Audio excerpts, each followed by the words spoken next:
All right, good afternoon, everyone. Thanks for bearing with me.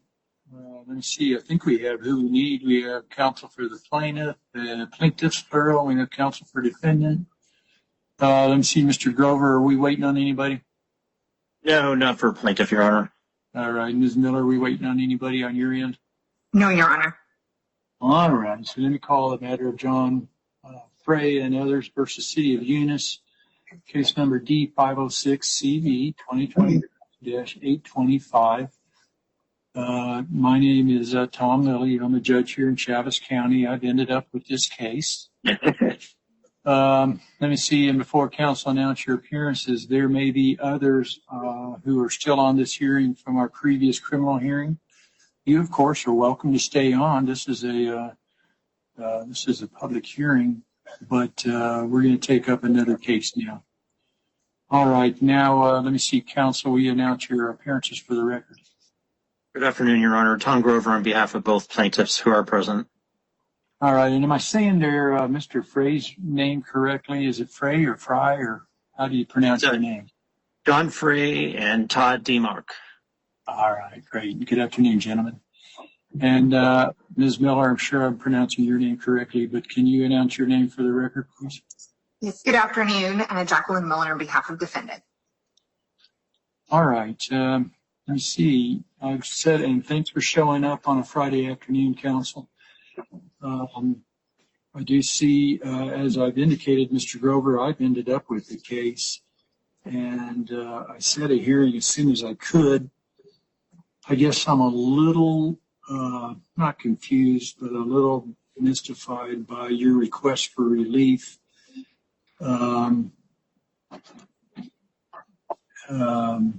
So I'm giving you a hearing today. I'm not sure where we're going to go, but what would you want me to do today in the way of an opening argument, Mr. Grover? Well, and first, Your Honor, I appreciate you setting this hearing virtually, and I know that this case bounced around numerous judges before ending up on your docket, so I do appreciate very much you setting it expeditiously in this format. At the end of the day, and I'll explain this in detail throughout my presentation, what my clients want is reinstatement to their position with the Eunice Police Department, pending resolution of the allegations against them, provided that the city does it correctly. And while that may seem like an extreme remedy, the reality is because of the effective actions taken by the city in their action terminating both Mr. Demok and Mr. Frey's employment with the city, that's proportionally related to the harm that's been done to them. And I think that balances the interests of both parties to resolve where things should be had the city done it correctly. And without reinstating them and giving them back pay so that a formal hearing regarding the city's action can be taken, my clients have been disadvantaged with a loss of income, loss of employment as police officers, loss of professional standing, reputational harm, and of course, most importantly, the irreparable harm of the constitutional violations as we detailed out in our application. So ideally, at the end of the day, that's what we're seeking. All right, so are they still undertaking administratively to get their job back with the city? I think that would be an appropriate format, that they would be on administrative leave pending the completion of the administrative hearing. In situations like this, unfortunately, it's very much like a domestic relations fight. It's a divorce because there are so many emotions and feelings involved, and to put them back on duty out on the street, I don't think does anybody any good, and certainly not them. Yeah, it was hard for me to keep track of the turns of the events from reviewing everything. All right, so let me see. Mr. Grover, what do you have to present today other than argument and asking me to take note of everything that has been filed in your verified petition? I would just like to essentially to roadmap my presentation, Your Honor. I want to provide a brief overview of how we got to where we are today before the court, a summary of the statutory and procedural violations committed by the city, and of course, argument in support of the relief my clients seek under Rule 66. And I want to say at the outset, first, despite my colleague on the other side's efforts, the issues cannot simply be remedied by a 1983 or Whistleblower Protection Act case as the city proposes in its answer filing. This isn't just about money. It's about my client's due process rights that were trampled by the actions of City Manager Shannon Cummins. Until this past July, both my clients were high-ranking members with the EUNICE Police Department. Mr. Frey had served as its chief of police, and when this controversy unfolded, he essentially self-demoted himself so that another person, Danny Garrett, could become the chief of police during this time. Both he and then Sergeant Dimok were with the department until they were fired on July 17th. As classified employees with the city of Eunice, both plaintiffs had a continued expectation for employment with the city as police officers, their chosen profession. That interest that they both held with the department is undeniably a property interest. Now, to take an adverse action upon a public employee's property interest, such as plaintiff's jobs, the government entity, of course, is required to provide them due process, and such process requires the government entity to comply with established laws regarding those rights, both state and federal, establish local ordinances and policies enacted by the city of Eunice. So how did we get to here? On March 17th, both plaintiffs were summarily placed on administrative leave pending an internal affairs investigation, and they had no foreknowledge of any allegations of misconduct before the issuance of that target letter. And Exhibit 1 in plaintiff's application is a copy of the same target letter that was actually issued to 4 officers, 2 of whom were not fired. They were reinstated with a restoration of where they were. However, my clients were not. On March 18th, City Manager Cummins issued that notice to both plaintiffs, which informed them that there were, quote, inaccuracies in timekeeping that must be investigated further. The notice, also known as a target letter, is a term of art in this landscape. It didn't advise them of any other allegations of misconduct that were of concern. It didn't advise them that there was a possibility of additional allegations or an expansion of the underlying investigation. And the notice followed City Manager Shannon Cummins' own affirmative termination of a fellow officer for the same allegations, but who was summarily unfired that same day and was a recipient of this target letter as well. Now, the notice issued by City Manager Cummins indicated that, quote, a formal complaint was filed with HR and alleged that the officers were essentially clocking time that was not worked. On or about April 2nd of 2025, plaintiffs submitted a memo to City Council and Mayor Billy Hobbs, which detailed various allegations concerning improper, if not unlawful conduct by City Manager Cummins, and that's Exhibit 3 in plaintiff's application.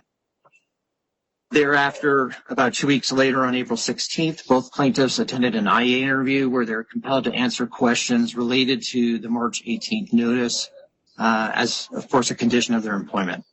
During the interview, the investigator asked questions of them that were wholly outside of the scope of the notice to each plaintiff. The investigator failed to identify or disclose who the complainant actually was that filed the complaint with City HR. And, of course, both plaintiffs objected to the expansion of the investigator's inquiry. Nonetheless, on June 22nd, City Manager Cummins issued a predetermination letter to both plaintiffs, with each letter asserting numerous other allegations against plaintiffs that they hadn't been given notice that they were being investigated for, and those are Exhibits 4 and number 5 in the application. For Plaintiff Frey, there were 6 new issues raised that were not included in the March notice. This included taking calls from his residence, letting other officers take calls from their residents in Eunice, outside employment, off-duty work, failure to supervise, failure to discipline, and significantly, dishonesty. For Plaintiff DMOK, there were 4 new issues raised in city manager's predetermination letter that also were included, which alleged and had sustained findings for failure to supervise, failure to monitor timesheet submissions, outside employment, and off-duty employment. In both instances, allegations were made by Shannon Cummins that the plaintiffs had violated state laws. During this predetermination process, EUNICE Police Chief Danny Garrett had no involvement with the issuance of the PDH letters, as these were submitted from City Manager Cummins directly. Thereafter, on July 16th, plaintiffs and their counsel, myself, met with City Manager Cummins as required by the PDH notices. Also in attendance was City Council Tommy Parker as counsel for the city. EUNICE Police Chief Danny Garrett was not involved in the meetings and did not attend them. During the course of the meetings with Ms. Cummins, through counsel, plaintiffs objected to her presence and for Mr. Parker's presence to preside over the meeting due to conflicts of interest. Significantly, Mr. DMOK had been involved in the arrest of Mr. Parker several years before, and of course they had an existing complaint against Ms. Cummins. There was also procedural issues that necessitated Chief Garrett to be present, but he was not. Nonetheless, the day after, on July 17th, City Manager Cummins issued letters to both plaintiffs and determined that they were both to be fired from their government positions with the city. Those are Exhibits 6 and 7 in the application. However, omitted in those July 17th letters by Ms. Cummins was any information that informed the plaintiffs of their right to appeal her decision to an administrative post-disciplinary review. Thereafter, through counsel, my office, on July 23rd, plaintiffs filed their application, and we're here, of course, today after numerous appointments and recusals by almost all the judges in this district. Now, under this factual landscape, which frankly isn't disputed by the city, numerous statutes and policies are undeniably violated by the city. And as a threshold matter, of course, under the 5th and 14th Amendment of the U.S. Constitution and Article 2, Section 18 of the state constitution, no person shall be deprived of life, liberty, or property without due process under law. Under the state's Police Officer Employer-Employee Relations Act, 2914-1 at SEEG, plaintiffs, as they were police officers, enjoy certain other protections, such as disclosure of, and this is a requirement, of who the complainant is and the nature of the investigation before the commencement of any interrogation. And that's drawn from Section 29-14-4, C's and Charlie 2. The city failed to provide this information to plaintiffs.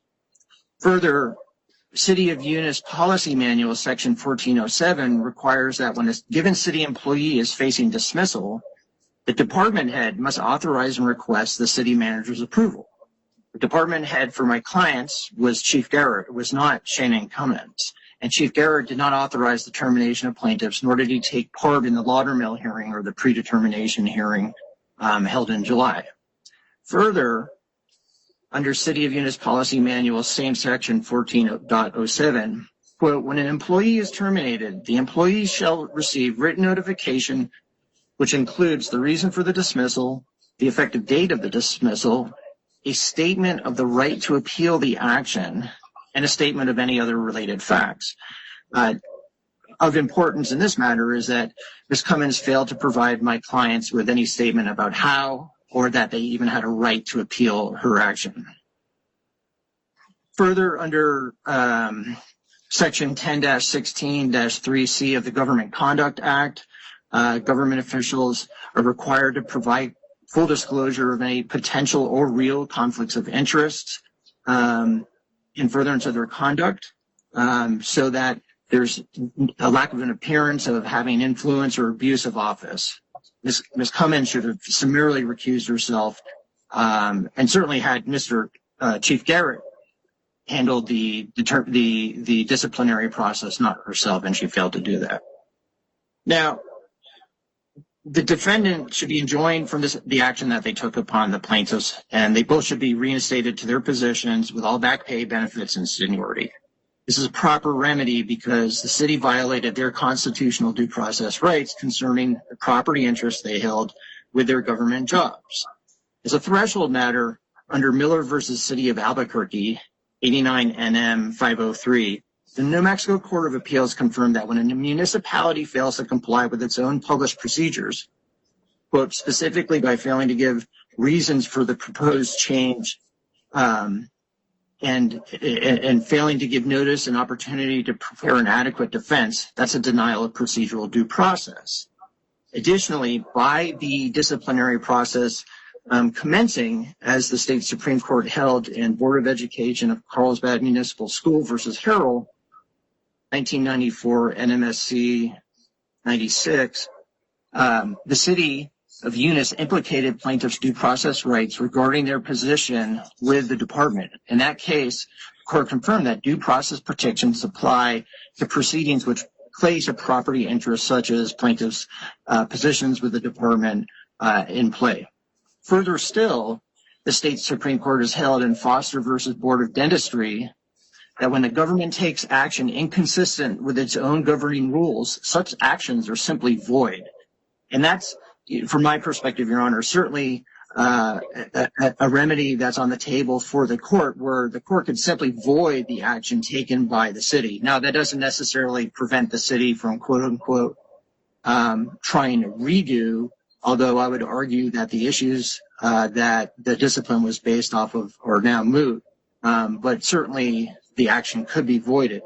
In Lopez versus New Mexico Board of Medical Examiners, again, the state Supreme Court confirmed that when government actions follow prescribed procedures which affect a property right, such as my client's interest in their job, whether or not they were given notice about the appeal process, and because Chief Garrett was not involved in the disciplinary process, by implication, the whole process is subject to due process.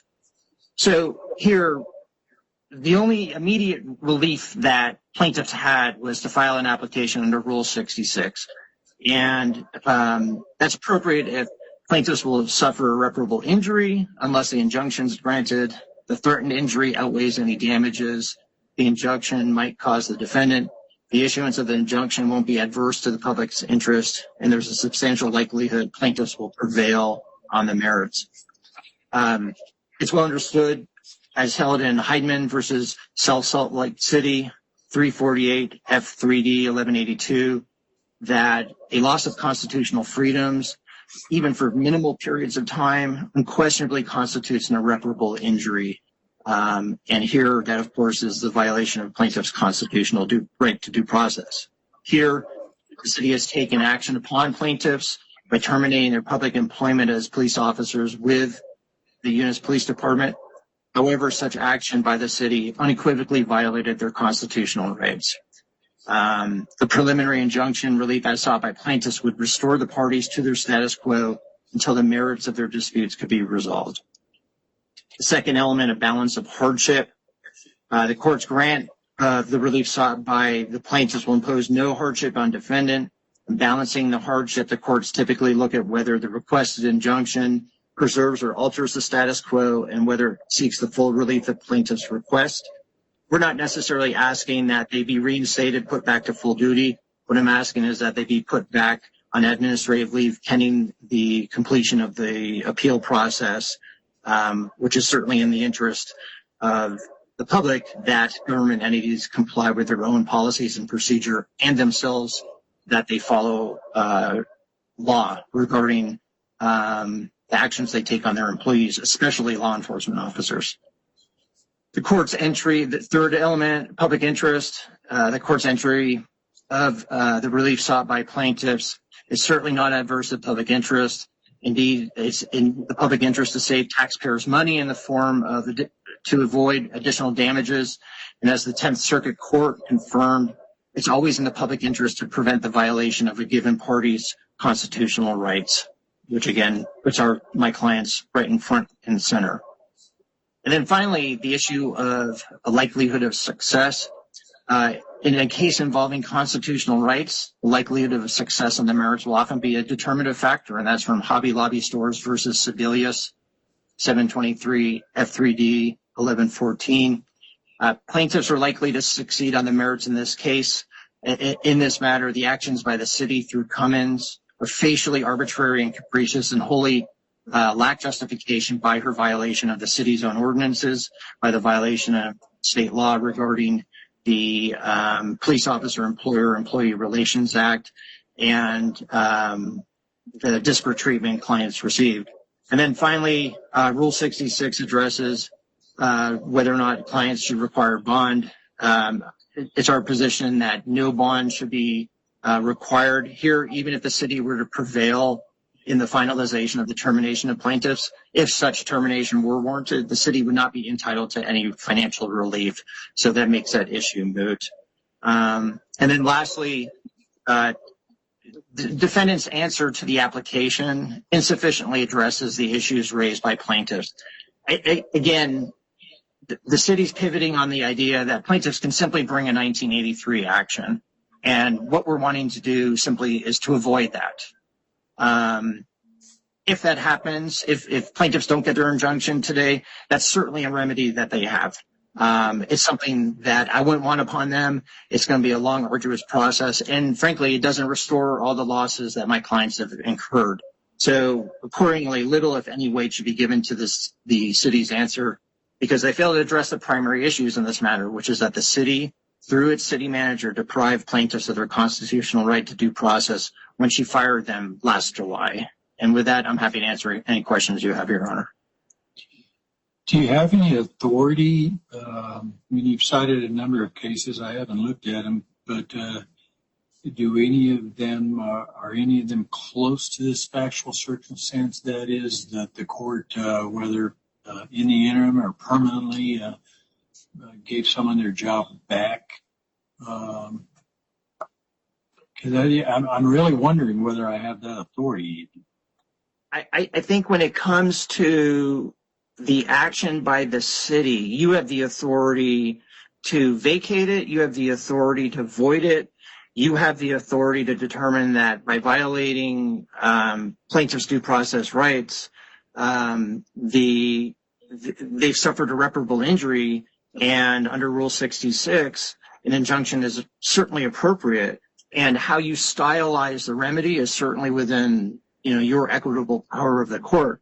But the landscape by which the options you have, Your Honor, to remedy these issues are far and wide. I mean, the Foster and Lopez cases in and of themselves indicate that when a government agency takes action upon a professional licensee, for instance, which is a property interest, and those entities fail to follow their own procedures, their action's void. It's over. There's nothing to do, and the revocation of a given property interest is restored. So, I mean, at the very least, Foster and Lopez certainly enable the court to remedy a government entity's action that violates a given party that has a property interest being impaired by that government entity when it doesn't follow its own rules. So I think it's certainly there for the court to do that. What's the timetable on the administrative appeal? I asked you that, and I'm not sure what your answer was. I mean, the timetable would be, I would hope to get it scheduled this fall, but it would be up to counsel between the parties to schedule it. I've quite a few cases with Mr. Evans' office. We get along perfectly fine, so I think we could get that scheduled. But it obviously would require the appointment of a hearing officer, one that we mutually agree on. There's several down in that area that we've used in the past to, satisfaction of both our parties in other cases. So I think we'd be looking at a matter of months, certainly not days and probably not weeks, but I think it could be done within a few months. So from your client's perspective, what's the best case scenario on a successful appeal? That there was no just cause supporting the disciplinary action upon them, that one, there was no misconduct, and that two, even if there was misconduct, that the discipline was grossly not proportional to the underlying offense. I mean, interestingly enough, for Sergeant Dimok, the allegation was that he wasn't supervising subordinates' entry of times correctly. And one of those, the person who, under Ms. Cummins' theory, was benefiting from that lack of supervision, if you will, was one of the 4 officers that received this targeted letter, and they determined that the allegations were not sustained and they reinstated her. So I don't know how you could say Sergeant Dimok failed in his supervisory duties with a given subordinate when it was found she didn't commit any wrongdoing. So I think, at the hearing, they then would be restored to their permanent status and the discipline wholly vacated. With back pay. With back pay, yes. So is the administrative appeal restricted to a consideration of the merits, or is it also open to attack on the process? Both, because under the just cause analysis, there's an expectation that the city comply with its own rules, that there was a sufficient investigation, that the discipline was consistent with other applications of discipline under the same scenario. So it wouldn't just be the merits or the substantive issues, it'd also be the procedural issues. And more often than not, in the matters that I've had in other departments, it's the procedural issues that end up carrying the most weight when it comes before the hearing officer. So what's the irreparable harm to be suffered by the plaintiffs that they couldn't otherwise address? Their due process violation, the constitutional due process violation that the city took upon them. That's the irreparable harm. And you're saying that they couldn't be made whole through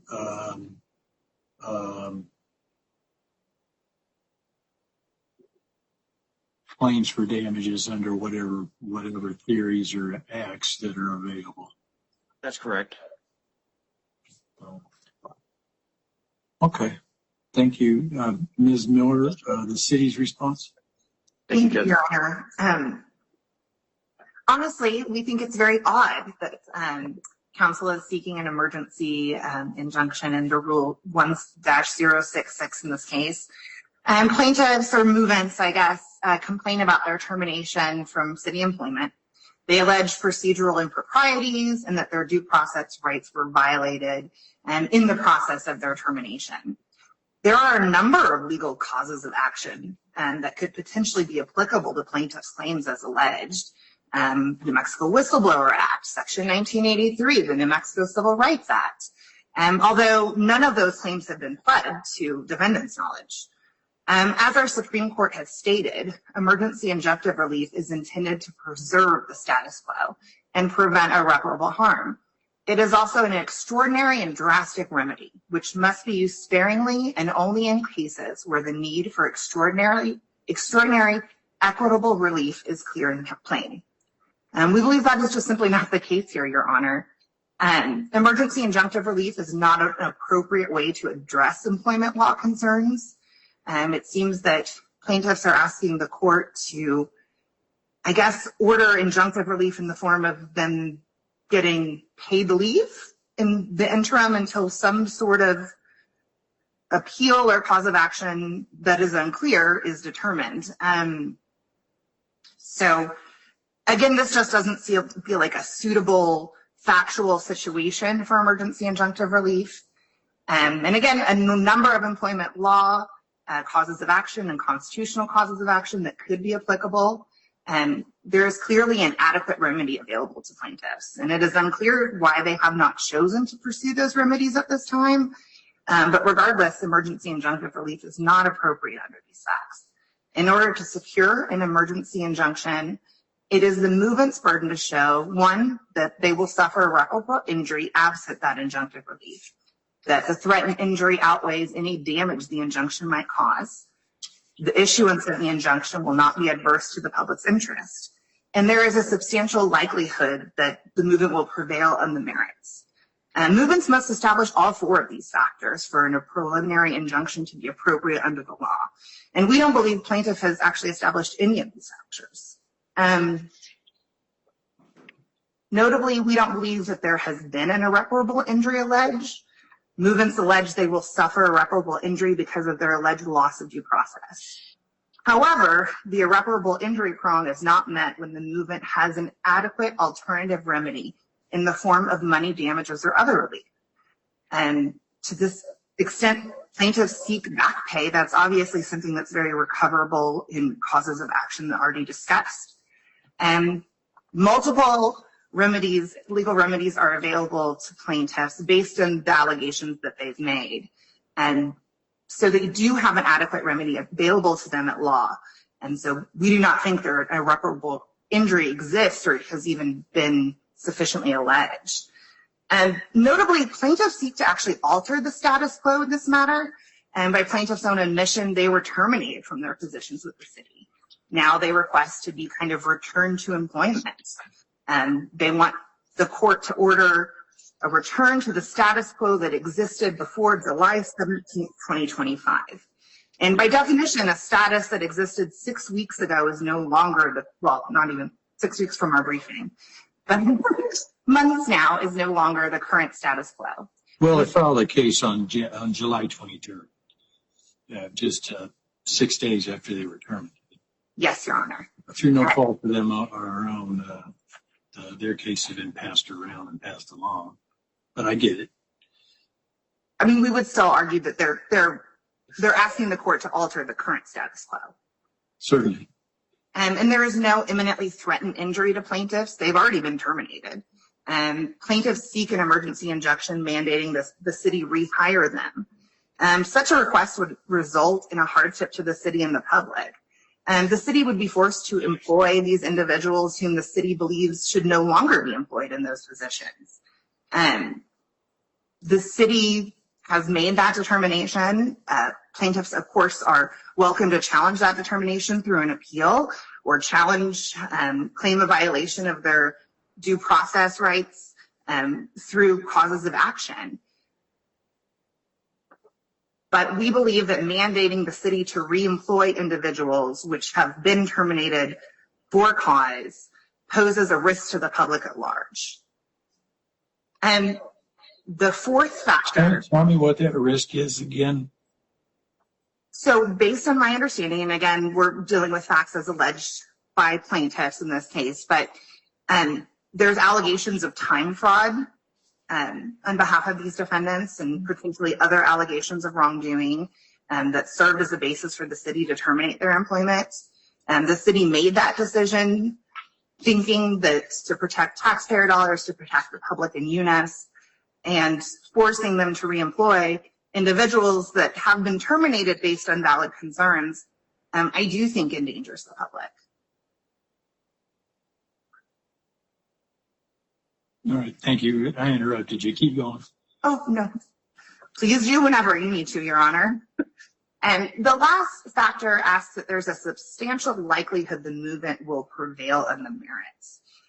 And I think that this is really hard to even deal with in this case because there's no underlying action. Plaintiffs haven't brought a Section 1983 claim or a New Mexico Civil Rights Act claim or a Title VII or Whistleblower Protections Act claim or even a breach of contract claim based on violation of alleged policies. So I don't know exactly what the court would be intended to analyze as opposed to, being victorious in an underlying claim that I am unable to determine what that underlying claim would be.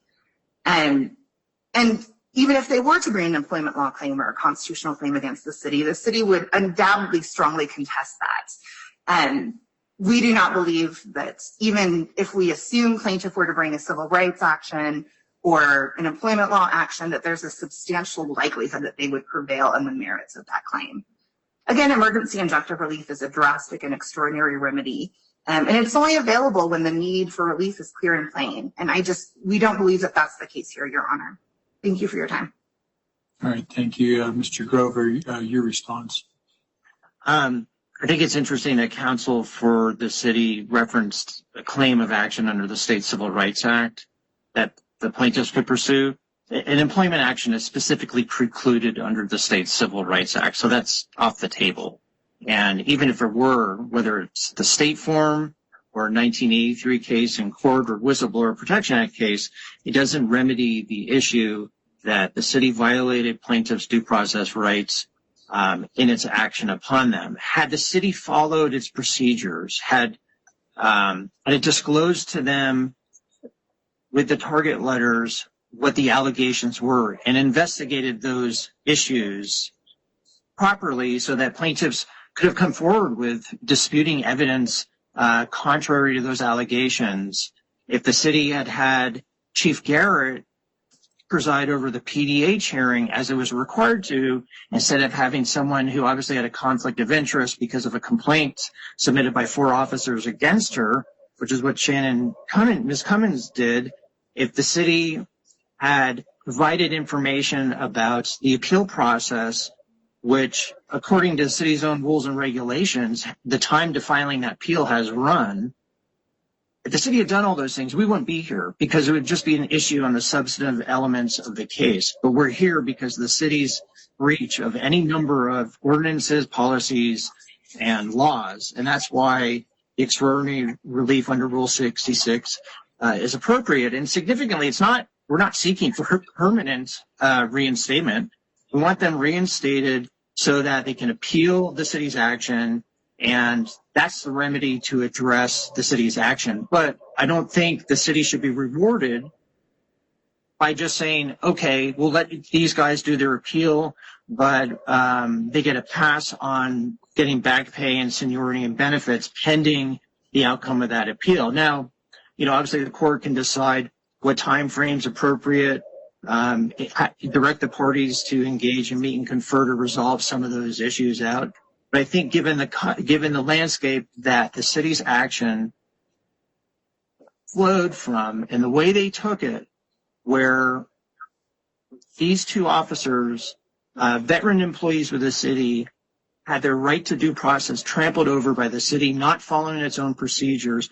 And on each of those points, a record was made by my office to them, giving them notice that you're not doing it the correct way. Where's Chief Garrett? Why is he not present? Why was the investigation enlarged without giving my clients notice of it so they could, prepare adequately for the IA interview? And for that reason, Your Honor, we request that the application be granted, that the city be ordered to reinstate my 2 clients, have them placed on administrative leave pending the completion of the administrative appeal hearing. And, at the very least, if the court is concerned about that being too open-ended, you could certainly, put some sort of order telling the parties to get the hearing done and completed within, a set period of time, and hopefully in a scale of months, not weeks. Yeah. Let me see, Mr. Grover. You represented the plaintiffs shortly after. When did you start representing the plaintiffs? When did I start representing the plaintiffs? Yeah. When did they have counsel? In March. Okay. So throughout the process, they had counsel. I wondered why you've touched a couple of times on the fact that the termination letter didn't include notice of appeal, but they were well aware of their rights that they could appeal it, right? I don't agree, Your Honor. It's the burden upon the city to inform them of what their rights are in terms of appealing. Okay. But to have based on the city's failure to advise the plaintiffs of their right to appeal, have they lost in any fashion their right to appeal, or did you preserve it, and are you pursuing it, or are they pursuing it? We don't know what the city would do. I mean, that's why we pursued this injunction immediately following their action. So there have been no steps taken to appeal their termination administratively? No, because we filed this action because of the gross violations of their due process. Do you think they've lost their right to administratively appeal? I think the city would fight it. So unless the court would be willing to, enjoin the city from objecting to having the appeal hearing, I don't know if the city is going to consent to it. Maybe counsel for the city can state on the record what the city's position is, but I'm sure she hasn't brief them on that position. For my matter, I'm not even sure if our firm would be representing the city in that administrative appeal. I'm not. And I'm not trying to box you in. I get it. Yeah, I thought I heard you mention somebody else, Mr. Grover. Did you mention another attorney earlier? Just the city council, Tommy Parker. Yeah, no, I thought you said Ms. German. I don't know why. Oh, Evans. Brian Evans. Oh, yeah, all right. He's also at one. Well, at any rate, if the defendants of the plaintiffs do administratively appeal, you told me in the best case scenario, they get their jobs back and get back pay and get reinstated. I guess in the worst case scenario, they'd lose their appeal and be out of a job. In that event, would they have one or more causes of action? You might disagree with Ms. Miller about the availability of the New Mexico Civil Rights Act, but would they'd have, you could bring a number of causes of action, could they not? They could. But it wouldn't remedy the constitutional deprivation that they've incurred. It may provide back pay, it may provide financial compensation, and of course the fee shifting provisions so that their attorneys and legal fees are covered under 1983. But Aren't constitutional deprivations, can't they lead to damages? they very often can, but under the law, a constitutional deprivation is by definition an irreparable injury. And that's the concern that I have. And there's already a stigma. The plaintiffs are already stigmatized with publicity that they've been fired for issues that they weren't even fired for. And I don't know how that gets remedied with the city walking over, basic procedural process instead of following their own process. Yeah, I guess on the other end, how does that get remedied if they get their job back? Well, I think then they're cleared. They're cleared of the misconduct. They're cleared of the allegations against them because they've prevailed.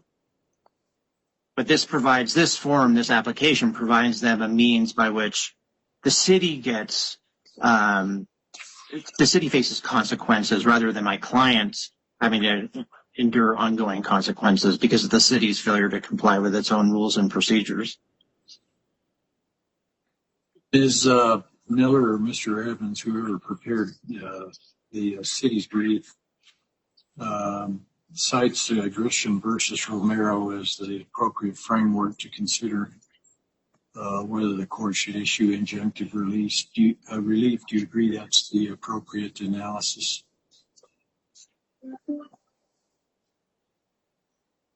I believe Key versus Chrysler Motors Corp. is the correct case law for the analysis under the preliminary injunction.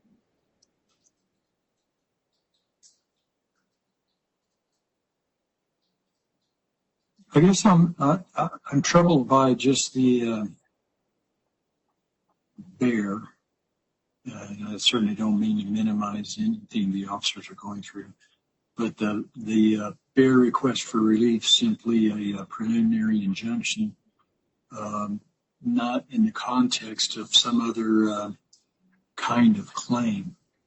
And since I've become a judge, I've seen judges in other districts without just issue restraining orders or preliminary injunctions and permanent injunctions in case where there are no other claims. And I always wonder about that because I don't think I have authority just simply to issue injunctive relief in and of itself. And I just, you're telling me I can. But I think you can.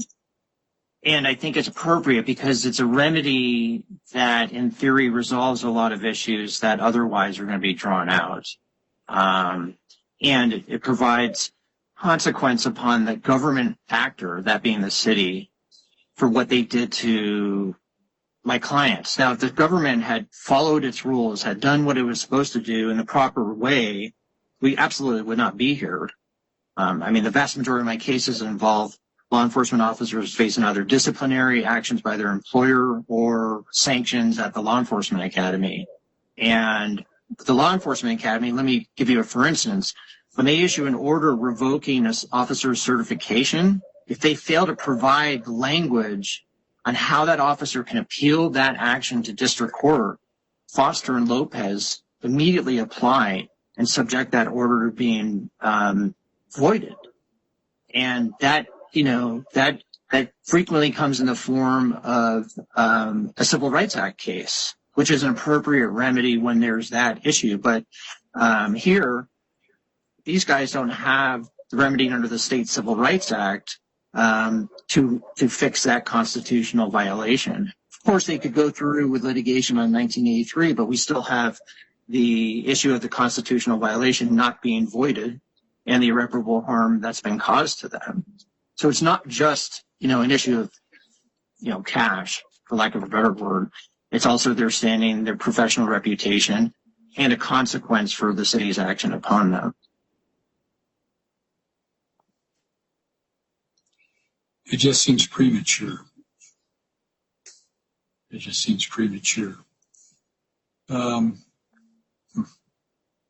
You see, Ms. Miller, anything else you want to add? Well, before I go back to you, Ms. Miller, Mr. Grover, I didn't mean to cut you off. Anything else you'd like to add? I would just say, Your Honor, I mean, it's obviously you're struggling with it. And after the former hearing that you just had, I know you've had a busy day. I would just request that you take the matter under advisement so that a learned decision can be issued rather than making a bench decision. Yeah, I'm not inclined to now. Sure, it's late. I'm tired. I've had some tough decisions today. Let me just tell you both that earlier today I considered a habeas corpus petition where a sex offender was complained of the parole department's failure to afford him a probation extension review hearing. And darn it, now I forgot the point I was going to make. But the Department of Corrections attorney this morning, or at 1:30, or whenever we had the hearing, she argued exactly the other side of the coin that you've argued. And I can't even put it in context now. Give me a minute to see if I can think of it. Your Honor, that's called job security for yourself and Miss Miller and myself. Yeah, it's called good lawyering. I don't resent it. It's good lawyering. I've seen some really good lawyers today, counsel, and finished my Friday afternoon with 2 more good lawyers. I appreciate that. I want to look at the Grisham case. I want to look at the Key versus Chrysler Motor Corporation case. And let me tell you, it's coming back into my mind. It was regarding actionable or remedies for a breach of constitutional due process protections.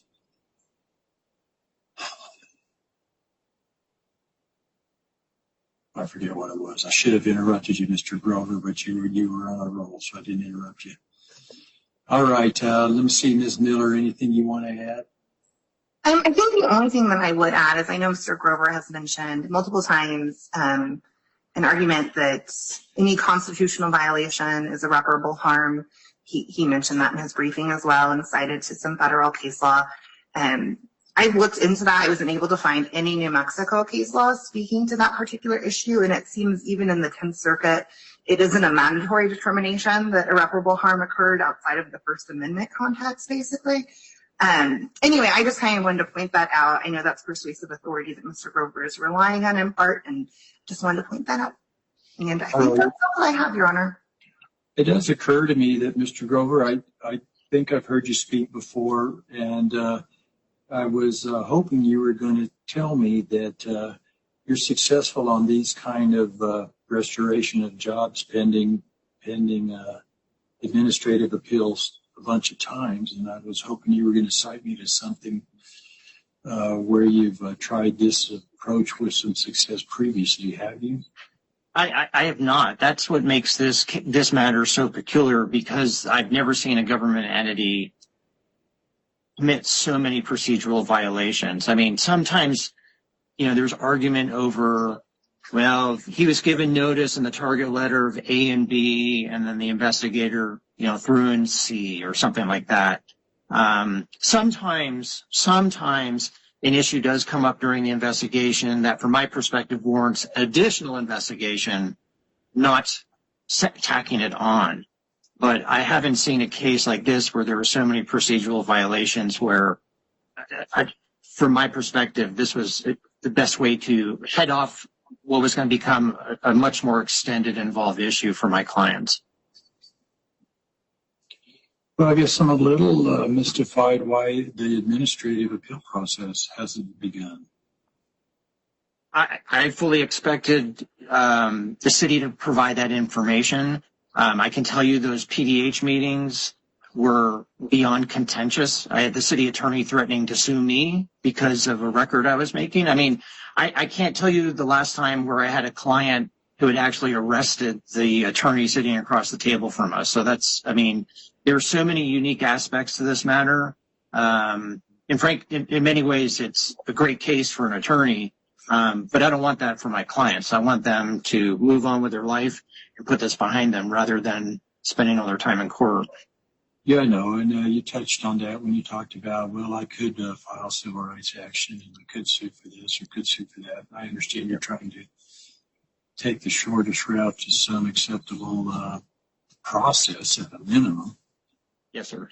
But, all right, and Ms. Miller, you don't know if you're going to continue representing the city on this?